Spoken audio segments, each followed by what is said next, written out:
Relationship advice. First story is titled, She Cheated Because She Thought I Cheated. Just found out that my fiancée of 5 years cheated on me because she thought I cheated on her. The thing is, for last couple of months, I have been distant trying to take care of my cousin. Her parents took me in when my parents died and she was more of a sister to me than a cousin. She got sick, came back to our country and I offered to help her mother to take care of her. Last few weeks I had this gut feeling in my stomach that something was wrong. I knew I had been distant but I had tried talking to her and tried to make amends.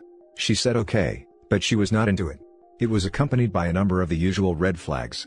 Being secretive of her phone, late nights, reduced intimacy, and other things. It was not until last week I snooped in her phone that I found out about her affair with her co-worker. I confronted her immediately, denied at first, showed her the proof and broke down admitting to cheating. When I asked why, she said because I had been distant and thought I was cheating. That all the late nights and times I didn't answer the phone, she thought I was cheating, even despite assuring and showing her that I was not. She apologized and cried, telling me not to leave her and asking for another chance. That she loves me, and she was dumb and made a mistake. I left, and I have been staying with my cousin. She has been blowing up with texts and calls apologizing. I just feel numb about this. Now for the top advice. Phrase, because I thought you were cheating. Translation, I want to blame my actions on you because I can't face up to my failings. People who cheat always get paranoid their significant other is cheating, because they realize that they are capable of it, so their SO must be too. Projection at its finest. Sorry you are here mate, you deserve better. That's true fact. This is very true. Dated someone who cheated because he swore up and down that I was. I never did, and never even gave him a suspicion or reason to. Even after our circle of friends gave him a hard time about it, he tried telling everyone that I was doing it first so he wouldn't look as bad. People suck. What a crap show.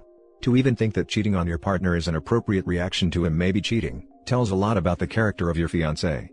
What will she do next time, when you both hit a rough patch? When your job gets more demanding and you have to work longer than normal? What you should do now, is take care of yourself. If you had sex with her, since she cheated, demand that she gets tested for STDs and get tested herself. That is the first thing you should do. Then ask yourself, if you think, that you will ever be able to trust her again. She never wanted to come clean. She not only decided to not give an F about you when she cheated, but made the same decision again and again when she had the chance to come clean. She doesn't regret that she cheated on you, she only regrets that she got caught. Is that the woman you want to spend your life with? Make that decision, and then act on it. Please don't start drinking alcohol because of this. You need a clear head now. Alcohol won't do you any good. You are worth so much more than to be treated this way. Good luck and stay strong. If she had suspected, she should have come and spoken to you first, rather than acting out on it. I'm afraid I don't buy that story, and the only conclusion I can come to is she regrets being caught. Also, the blame game and shifting everything is just a ploy. You need to ask, did she ever confront you for cheating? Did she ever ask you those questions? Instead she acted upon her suspicions. I do believe she knew what she was doing. Frustrated for getting caught out. I totally agree with you, she just cooked up a story accordingly. Now for the second story. Don't be me and live with regret, a man's letter to other men tempted to cheat. Jacob left his wife of almost a decade for a woman he had been romancing online. But the grass wasn't greener on the other side. He shares his story with you. I was 9 years ago. I was married, had been with my wife for 15 years. Then, I left her 2 months short of our 10-year wedding anniversary. We were parents to 2 beautiful children, who are in their late teens now, but were only 7 and 9 years old when I walked out. I traveled for work, stayed in a different hotel at least 3 nights a week.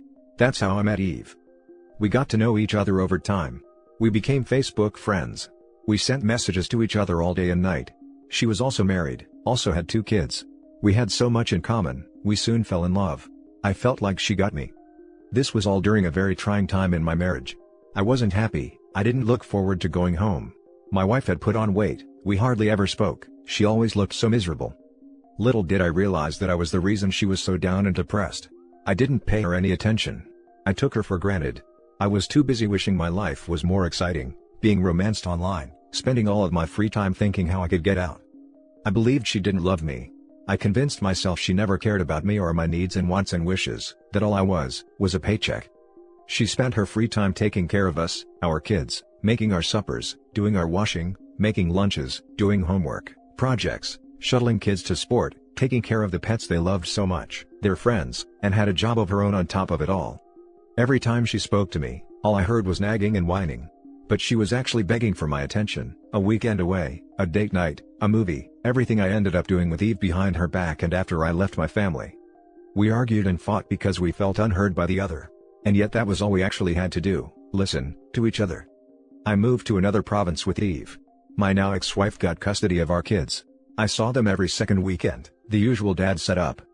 New beginnings. Life was sweet. Even I had an amazing life. A connection I believed I never had with my ex. We had a large circle of friends. My family loved her. My kids liked her. But my ex could never bring herself to meet Eve. She felt betrayed. I hated her even more. She was childish. She was mean. She never cared about me or my happiness.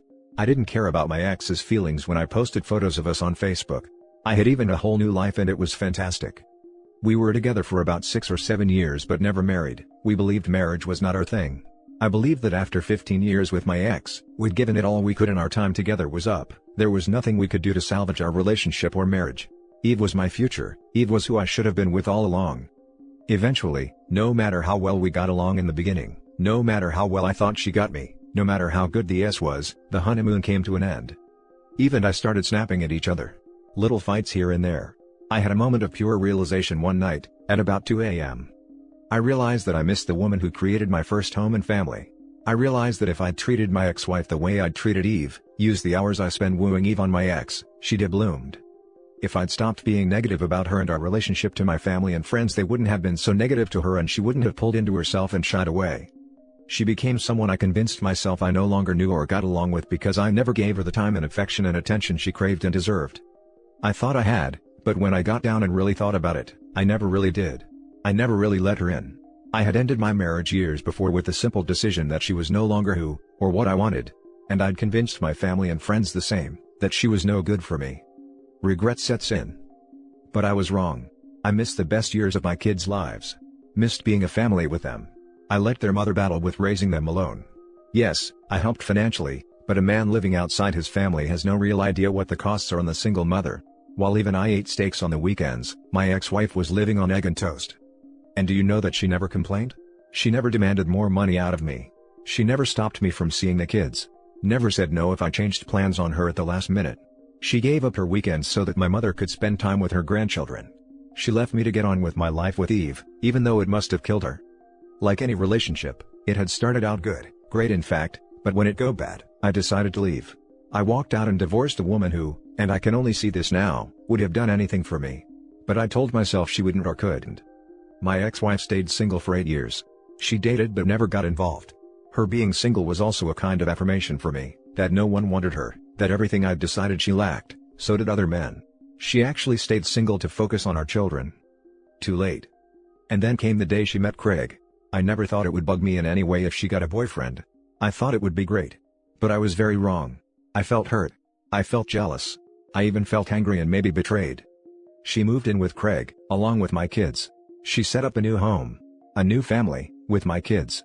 It was a very bitter pill to swallow. I finally understood how she'd felt all these years. And it felt rotten. I watched via Facebook and through conversations with our old mutual friends how Craig spoiled her and the kids. Their weekends were spent on the beach, he surfed with my son. They went hiking in the Berg. They went to Mauritius where he proposed on a kayak, and she said yes. They got married. My daughter was a bridesmaid. My son was a groomsman. Craig's parents and brother welcomed my ex-wife and children into their family. They told everyone how blessed they were to be gaining them as family. She glowed with happiness. She radiated love and none of it was for me. My heart felt like it had been ripped out. It should have been me. Don't be me. You think you will never be happy when you are in a rut. It is when you are there at your darkest that you need to grip down and try your hardest. Today I live alone and still only see my kids occasionally. They are big now and harbor anger towards me for leaving them and their mother. Who can blame them? Of all the things Eve was, she was never the mother of my children, my original true love. Now for the top comments. I've become pretty jaded about this kind of article. How much of this is only because his new relationship didn't work out? If it had, would he be writing, following my heart was the best decision I ever made instead? Because the damage he did to his wife and kids is the same no matter whether his own ending is happy or not, but he seems to think this is only a cautionary tale because he ended up miserable and alone. That's a really good point. It doesn't change how crappy a person he is in the end because he's still careless and dangerous. It's just nice, in a way, to know he's suffering just as a mild form of justice. And they say there is no such thing as happy endings. There is a similar article from a woman's perspective. The title is, "I left the love of my life because I thought I could do better. Now I'm childless and alone at 42. These perspectives, however, usually only apply in hindsight. What about regret not cheating? What if you found out that your spouse was not faithful for over a decade and you turned down a lot of experiences for nothing? I still wouldn't regret not cheating. One of the things I'm the most proud of, during my 8 months of torture following D-Day until final separation, is that I remained true to my own values and I didn't deface myself by lowering myself to my ex-wayward spouse's level." Precisely. My soon-to-be ex-husband and I have been separated for over a year, and he's been living with his affair partner for all of that time. I still haven't slept with anyone else, because I meant my wedding vows. Until my final papers show up, I won't. It's for me, not for him.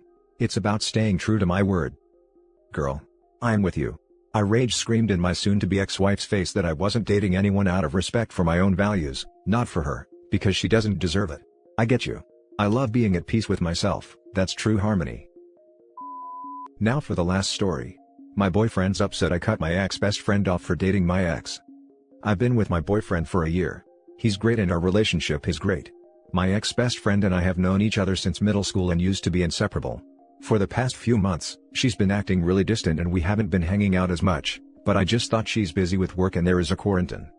A week ago, I woke up to an Instagram post of my best friend kissing my ex-boyfriend, with the caption that he's made her the happiest woman alive. I was so shocked. This is my ex-boyfriend I was with for 3 years and my most current ex. She knows that he was verbally abusive and has beaten me twice. Second time I broke up with him. I know I should have left after the first time. I went crying to her dozens of times over him and she helped me realize I didn't deserve that treatment and gave me the courage to walk away. So, seeing her post him was just betrayal in the rawest form. I called her immediately and she said that after I broke up with him, he reached out to her to try to get back with me, but she helped him realize that he's toxic and shouldn't be in a relationship and basically became his therapist he relied on, and after a few months he changed, and they fell in love and she hopes I'll understand.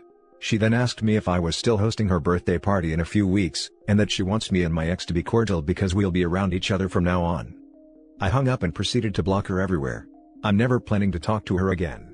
My boyfriend noticed I was in a funk and asked me what's wrong, and I told him.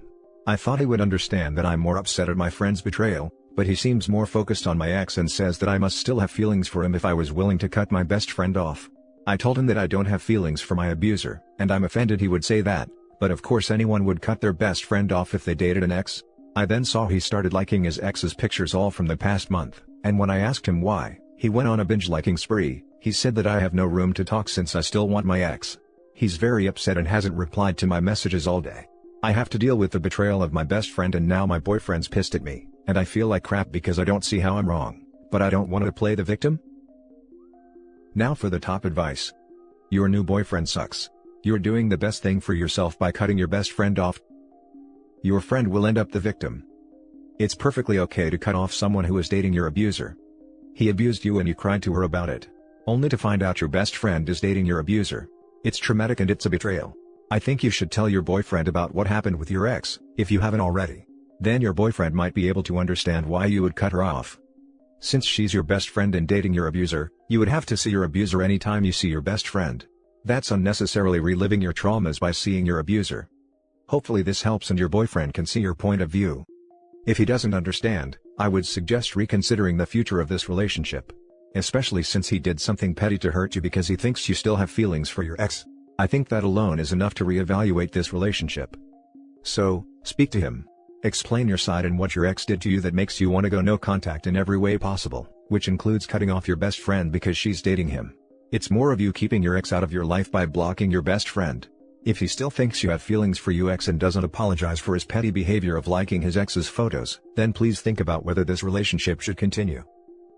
Piggybacking this because it's the real correct answer. Your boyfriend obviously thinks you still want your ex. Explain to him that he was your abuser and him being near is traumatic. It has nothing to do with romantic feelings toward him. Hopefully he gets it and changes his tune. If he doesn't, then he's an idiot, but it's not fair to assume that until he's been presented with the truth. Holy crap, I break up with your boyfriend and never speak to him, or your ex best friend ever again. The whole lot of them are heartless, toxic people. I am so sorry you're surrounded by all of this. Yep, the boyfriend sounds like a child. I would break it off with him ASAP. He sounds like a loser. My boyfriend cut off his friend for dating an ex because, like you said, it's a betrayal. I didn't feel any type of way about it because I would have done the same. And that's it for this video, guys. If you have thoughts to share, leave a comment below. Don't forget to hit like and subscribe if you like this content. I'll catch you in the next one. Good day, everyone.